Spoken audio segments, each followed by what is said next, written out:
bus. Lewis keeps finding himself sitting next to somebody different, and he's describing that person for the reader.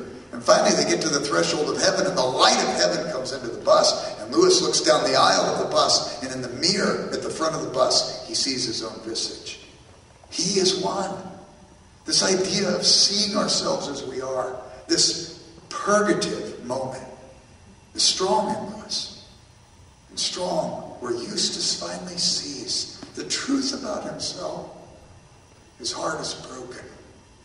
He makes his way back to the Dawn Treader. Everybody's afraid of him at first, but awkwardly he scratches in the sand that he's Eustace. And you should see these people that had no reason really to love him because of the way he had treated them all. They all come up and love him. And once more Eustace sees the care that they had had all along, but he was just too selfish and self-interested to see it. His dragon. He chops down a tree, knocks it down, knocks the branches off it. With his hot breath, he tempers the wood, puts it in the ship for them. It's easy. He flies over the island. He tells them where the mountain goats are. He gathers up mountain goats, brings them back. They revictual the ship. He flies over the island. He shows them where good water is. They get the ship ready to go, and now they're getting ready to go. And what are they going to do about the Eustace problem? It's that night when Eustace is back at the dragon lair, as he explained it later, a lion showed up. And he sees himself. He says, I was bigger than the lion, but I was afraid. And the lion said to me, you must undress yourself. And Eustace couldn't undress himself. He thought, oh, dragons like scaly things. Maybe I could shed my skin like a snake or a lizard. And so, tremendous effort, he sheds his skin. But he looks in the pond and still he's dragon. A second time, he's still dragon. A third time, frustrated, he looks in the pond and he knows he can't fix what's broken about him.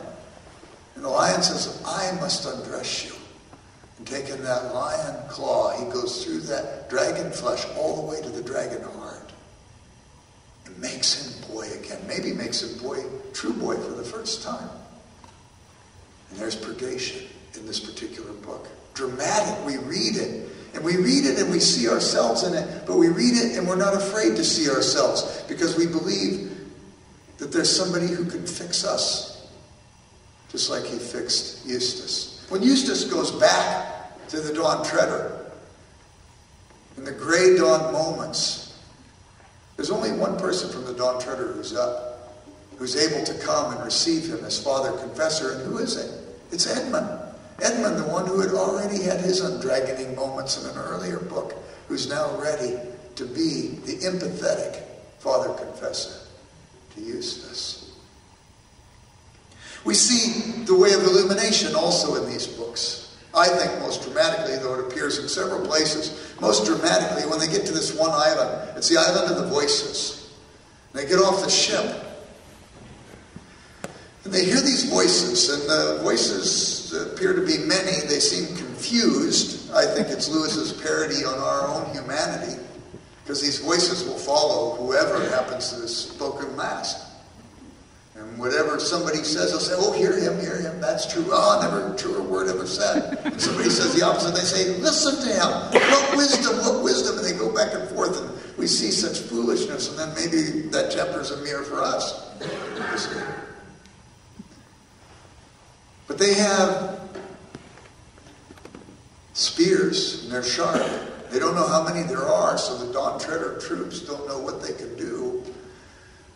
And problems put before them, these voices want to be made visible again, and the only way it can happen is if a woman or a girl from the Dawn Treader goes into the magician's house, a house modeled, I would suggest to you, after that house we saw in the Anados story in Phantastes.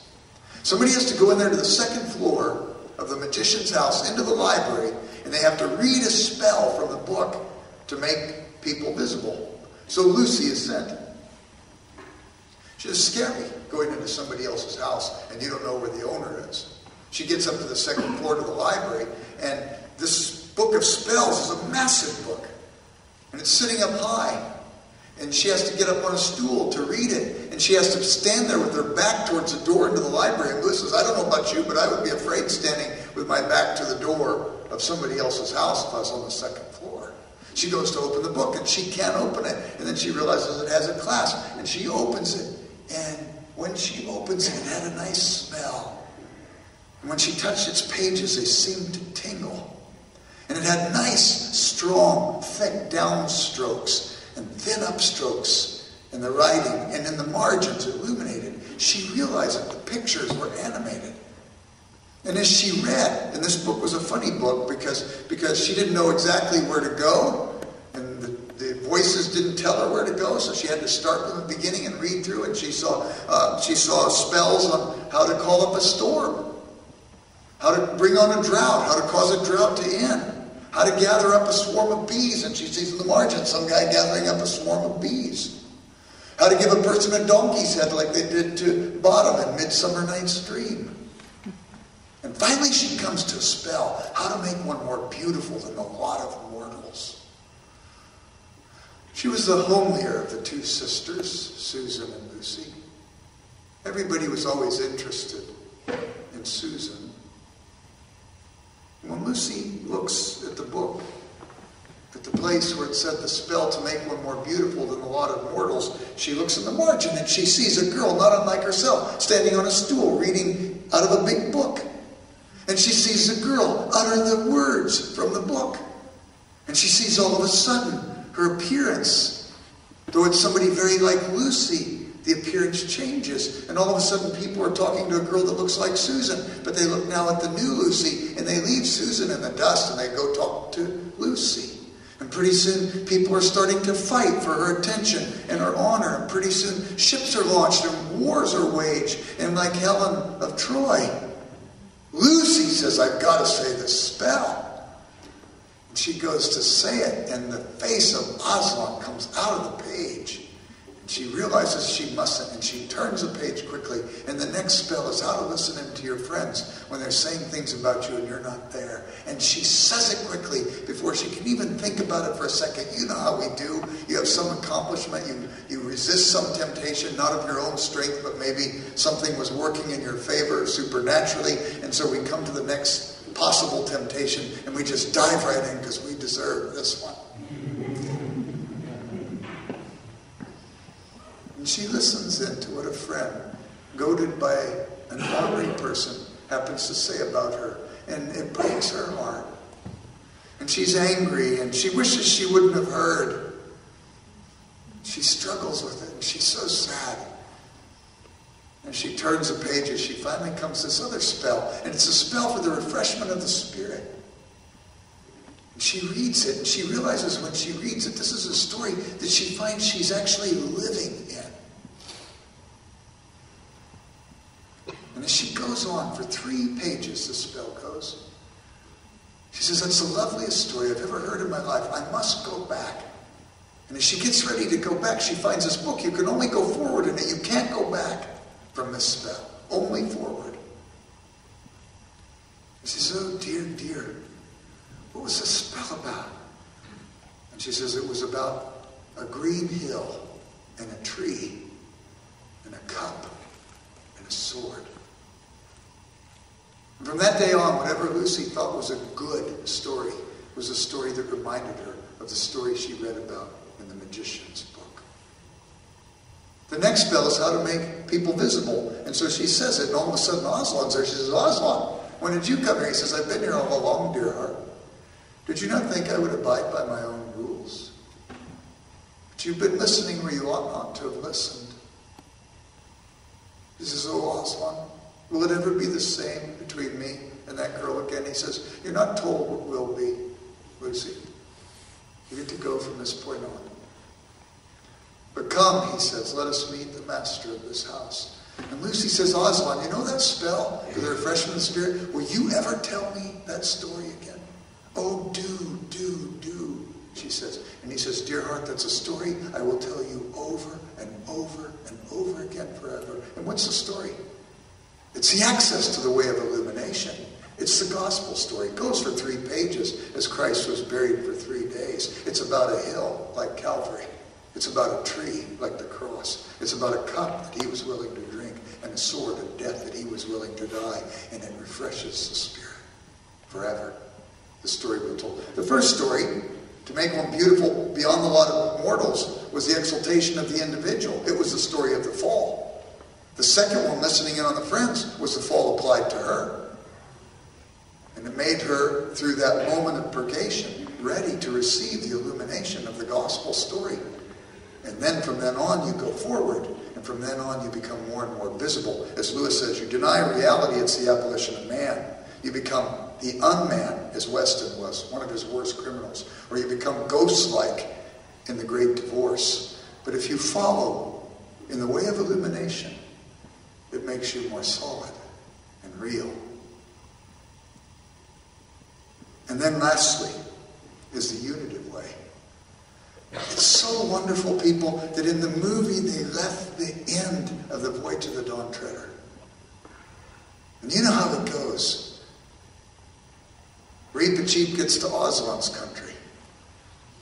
Edmund and Lucy are told what they never wanted to hear, but knew it was coming because Peter and Susan are back in Narnia in The Voyage of the Dawn Treader. And they're told by Aslan, you won't be coming back to our country again. And Lucy says, oh, Aslan, it's not Narnia. No, it's you. It's you. How can we go on, never meeting you again? And Aslan says, I live in your country too. Only there I go by another name. And you've been brought here for a time, that knowing me here for a time, you might know me better in your world. That's how the movie's going to end. Every child, every adult who sees that movie is going to say, what's Aslan's other name in our world? And Walden Media and 20th Century Fox is going to send every child back into our world looking for Aslan by his other name. I can't wait. But as they're deployed into our world to find Aslan by his true name, they're also deployed to live new adventures living for Aslan in that world. That's the unitive way. I want to end with one last story. I have a dear friend. He went to Wheaton College years ago, went to Trinity Seminary, went to Ohio and started a church on his front porch, I think, or Bible study in his house. The church grew. It became very, very large. When it got to about 1,000 over 10 years, he left to be a missionary in Singapore, and now this friend of mine teaches at Fuller Seminary. The church is a church that's now pastored by Alistair Begg, so it got really big. But he said in the years that he was there was a man on his board, and he knew him well at church. But he had never actually been to his workplace. One day the man on his board said, I want you to come and spend a morning with me. I want to show you my world. And then let's eat lunch and we can talk some church business and go on our way. And he said this man would get chassis for trucks from Detroit and bring them to his factory. He would go to somebody who needed a delivery system. Maybe he needed refrigeration trucks, or maybe he needed cement mixers, or maybe he needed to get glass someplace without the glass breaking. And this man would engineer the trucks and put them on chassis from Detroit and give this guy a fleet of trucks, whoever it was. And my friend, the pastor, who went to his workplace, saw about 500 people employed by this man, was amazed at the engineering feat of it all. And the guy would talk to every person he ran into at the plant by name. He couldn't believe it. He said, I knew him for years at church, but I never really got to know him till I got to know him in his workplace. That's the unitive way. You can know God for years at church, but you'll never get to know him till you find him by his other name. In the world where he has deployed you, in the world that he keeps sending you back to, when you encounter him like Lucy and Edmund in their last encounter with Aslan and Narnia. So there's spiritual formation in The Voyage of the Dawn Treader. It was a concern for Lewis, not only in his own personal life, but we see even the way he wrote his books. He seeks to baptize our imagination and take us through purgation, illumination, and unity. Any questions?